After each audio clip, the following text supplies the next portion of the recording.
The Galactic Council's observation deck hummed with the low murmur of 100 different species, each representative confident in their empire's superiority.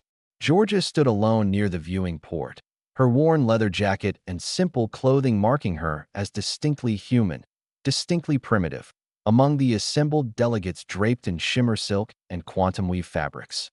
"Look at the Terran," chittered Ambassador Zix Tao, his crystalline form refracting the starlight into mocking rainbows. "She carries a chemical propulsion device. How quaint." Laughter rippled through the chamber.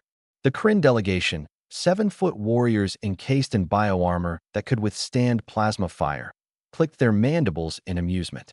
Even the normally stoic Valdine observers allowed their thermal displays to pulse with what passed for humor among their kind. George's hand rested casually on the holstered pistol at her hip, a modified Colt M1911, over 400 years old by human reckoning. The metal was worn smooth in places, lovingly maintained through generations. To the assembled powers of the galaxy, it was a museum piece, a child's toy. The human delegation wishes to demonstrate their species' worthiness for Council protection, announced High Arbiter Molrath, his 6 eyes blinking in sequence. Given recent X-Aaron incursions into the Terran sector, they have requested. A deafening klaxon cut through his words. The viewing port exploded inward in a shower of crystalline fragments. For X-Aaron hunters materialized through personal cloaking fields, their segmented bodies unfolding like nightmares made flesh. 8 feet of chitinous armor, razor-edged limbs, and cold, calculating intelligence.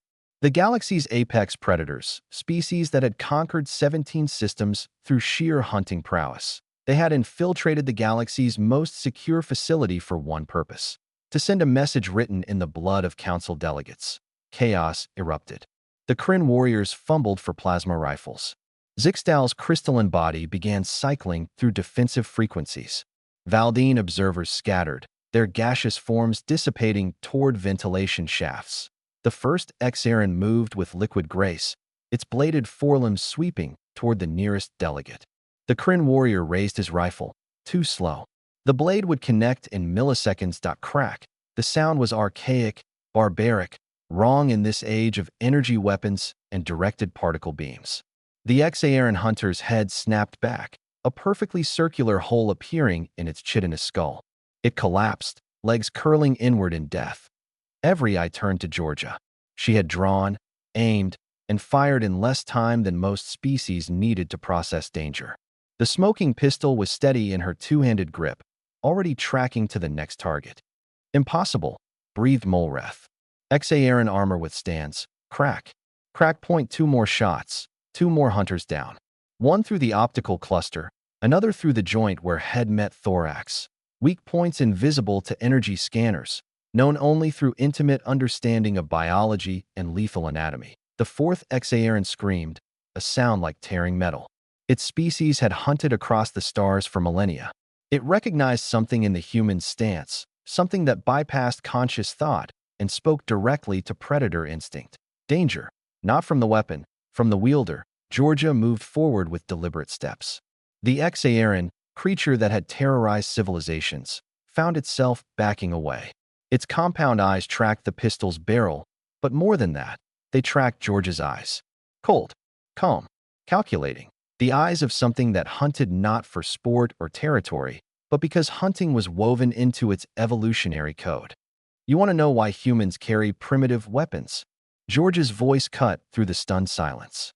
"Because we've been killing each other with progressively deadlier tools for 200,000 years. Your armor stops energy weapons? Congratulations. Our bullets don't care." Crack. The final X-Aaron dropped. 3 rounds clustered in its central nerve ganglia. Georgia ejected the magazine, checked it with practiced efficiency, and holstered her weapon. The entire engagement had lasted 11 seconds. Rowan burst through the observation deck's main entrance, leading a full security detail.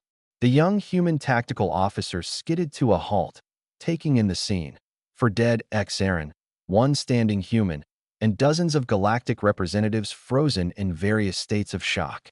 "Sir, we detected the breach and..." He stopped, seeing George's calm expression. "You handled it. For targets, center mass discipline, no collateral." She shrugged. "Standard work." Molreth's translator struggled with the concept Georgia had just demonstrated. The assembled council had witnessed energy shields, quantum displacement, even localized time dilation. They had never witnessed something so fundamentally simple yet devastatingly effective.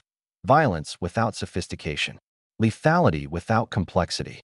The projectile velocity, stammered Zixtao, his crystalline structure still pulsing with stress. The kinetic energy transfer. We calculated such weapons were inefficient. Inefficient, Rowan laughed, finally allowing his weapon to lower. Ambassador, do you know why humanity still manufactures bullets after 4 centuries of spaceflight? He knelt beside one of the fallen Xaeran, examining the entry wound. Because when you absolutely, positively need something dead, physics doesn't negotiate. Force equals mass times acceleration. Our mass might be small, but our acceleration is sufficient. Georgia finished quietly. The Kryn warrior who had nearly died approached Georgia, his bioarmor still cycling through defensive modes uselessly. You saved my life, human. With a relic. Not a relic, Georgia corrected, her hand resting on the pistol again. A tool. Humans don't build weapons to be pretty or advanced. We build them to kill efficiently. This, she patted the holster, has killed efficiently for 400 years. It'll kill efficiently for 400 more. High Arbiter Molreth's 6 eyes focused on Georgia with new understanding, and something that might have been respect, or possibly fear. The Council will reconsider humanity's petition. Appreciate it, Georgia said. Though you might want to reconsider why you need to reconsider. We didn't bring advanced technology to impress you. We brought ourselves. Rowan moved to Georgia's side as the security team began processing the scene. Think they'll finally understand? He murmured. Georgia watched the assembled delegates whispering among themselves, their earlier mockery replaced by cautious regard. The Xaeran hunters, creatures that had caused 3 council species to abandon entire systems, lay dead by chemical propulsion and human accuracy. They'll understand that we're dangerous, she replied. Whether they understand why we're dangerous, that'll take longer. Why's that? Georgia smiled, though it didn't reach her eyes. Because they see the weapon. They don't see the million years of evolution that made us the kind of species that needs weapons. They don't see the warfare, the competition, the constant struggle that made us perfect the art of killing. She turned from the viewing port, from the stars, and the assembled powers of the galaxy. They think the gun makes us dangerous. They don't realize we made the gun dangerous. As they left the observation deck, Rowan noticed something.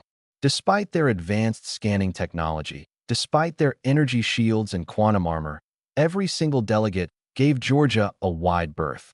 Predator instinct, it seemed, was universal, and every species in that room now recognized Earth's apex predator when they saw one. Yendi.